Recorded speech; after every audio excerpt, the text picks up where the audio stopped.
Olá, tudo bem? Hoje falaremos de grandes nomes de pessoas extraordinárias da arte, da ciência e até mesmo da Bíblia que venceram a solidão. O que pessoas como Thomas Nashe, William Shakespeare, Giovanni Boccaccio, Isaac Newton e até mesmo o rei Davi, quando compôs o famoso Salmo 23, tiveram em comum?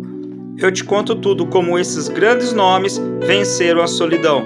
Mas antes de tudo, deixe seu like, se inscreva no canal, compartilhe esse vídeo e o mais importante, ative o sininho para receber as notificações assim que nós postarmos um vídeo novo. Segundo dados da Organização Mundial da Saúde, a OMS, em 2019, no Brasil, 18 milhões de brasileiros, quase 10% da população, conviveram com o transtorno da ansiedade. Tem o maior número de pessoas com o problema no mundo. O sentimento da solidão é quando a pessoa está ou se sente só, traz consequências para a saúde, causa tristeza, interfere no bem-estar, facilita doenças como estresse, ansiedade ou até mesmo a depressão. Pode ainda causar doenças físicas, porque está ligada à desregulação de hormônios como serotonina, adrenalina, cortisol, que afetam os sistemas endócrino e imunológico da pessoa. Múltiplos fatores de estresse, e uma das principais explicações para o aumento sem precedentes foi causado pelo isolamento social decorrente da pandemia de Covid-19.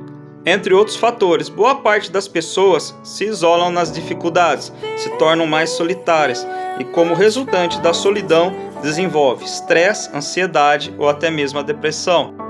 Da criação, o ser humano é a criatura mais indefesa, mais incapaz e mais dependente quando nasce e se torna o oposto de tudo isso graças ao relacionamento social, por onde o indivíduo se desenvolve e cresce.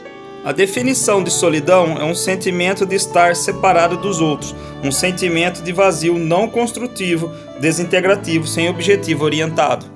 Mas como explicar Camus, Frida, por exemplo, que criaram obras-primas no isolamento? Giovanni Boccaccio, poeta italiano que no isolamento escreveu Decameron, uma de suas mais famosas obras, ou o escritor inglês Thomas Nashe, que ficou confinado durante a peste bubônica e escreveu Summer's Last Will and Testament, ou não menos conhecido William Shakespeare, que usou da criatividade enquanto a Inglaterra sofria com surtos da peste bubônica e escreveu peças como Macbeth, Antônio e Cleópatra, enquanto os teatros de Londres estavam fechados.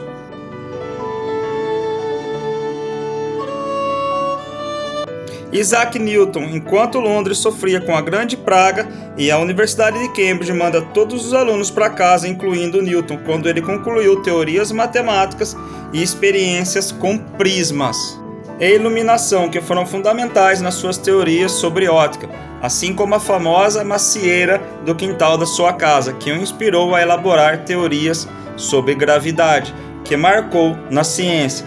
Ou não menos conhecido Davi, que pastoreava as ovelhas de seu pai, isolado, quando dizem que ele compôs o famoso Salmo 23, o que Camus, Frida, Giovanni Boccaccio, Thomas Nashe, William Shakespeare, Isaac Newton e até mesmo o rei Davi têm em comum? Solitude talvez seja a resposta. Solitude é originária do latim e pode ser descrita como a glória em estar sozinho, o que nesses casos faz todo sentido. Paul Oscar, um teólogo alemão e filósofo da religião do século XX, diz que solitude é escolher ser sozinho e feliz com essa escolha. Só é válida quando se tem alguém para contar.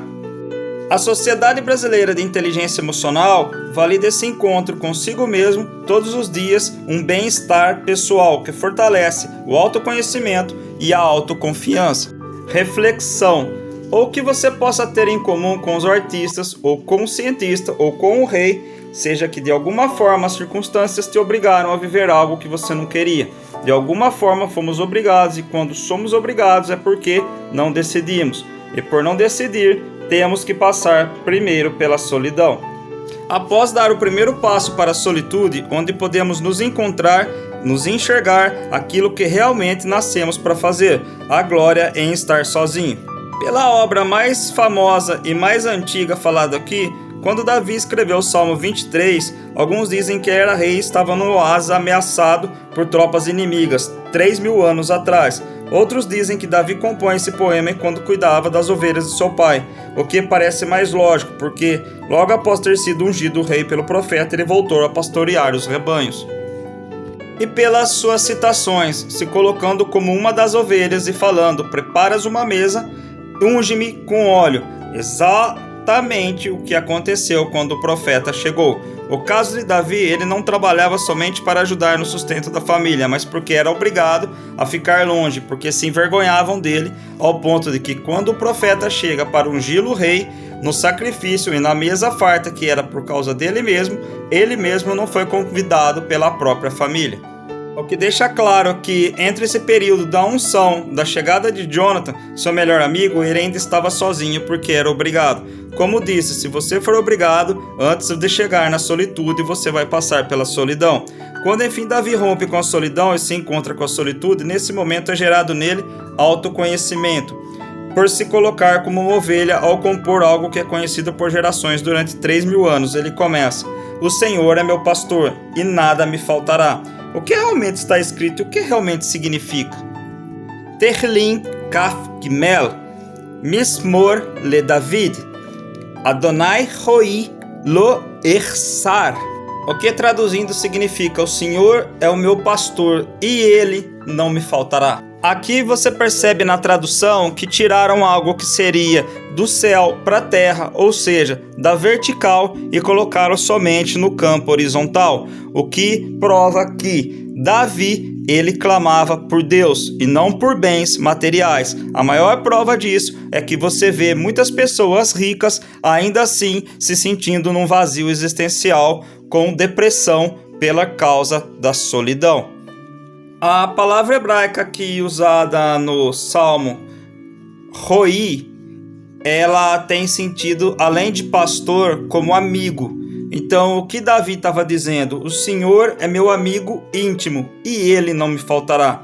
Quando Davi passou pela solidão, rompeu com a solidão, ele se encontrou em solitude e também encontrou-se consigo mesmo. Ao encontrar consigo mesmo no seu propósito, ele encontra com Deus, o que o coloca como ovelha e amigo. Jesus fala algo sobre amizade em João 15:4. O mais interessante e paradoxo sobre isso tudo, porque ele não fala somente nos mandamentos, mas fala de propósito também. E Davi se coloca como ovelha, ou seja, autoconhecimento. Ao encontrar-se, ele viveu o seu propósito como pastor de um povo por Deus, que é seu amigo íntimo.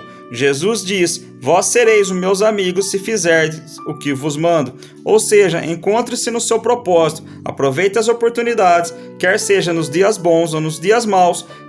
E isso é o que Camus, Frida, Thomas Nash, William Shakespeare, Isaac Newton e o rei Davi tiveram em comum. Foi a identidade que assumiram diante do propósito de vida de cada um. É na solitude que você se encontra, e ao se encontrar você encontra seu propósito de vida. E talvez não passe a vida buscando algo para se preencher que não é para você. Uma coisa em comum de todas as pessoas que alcançaram e viveram seus propósitos de vida, talvez seja a marca que deixaram na história.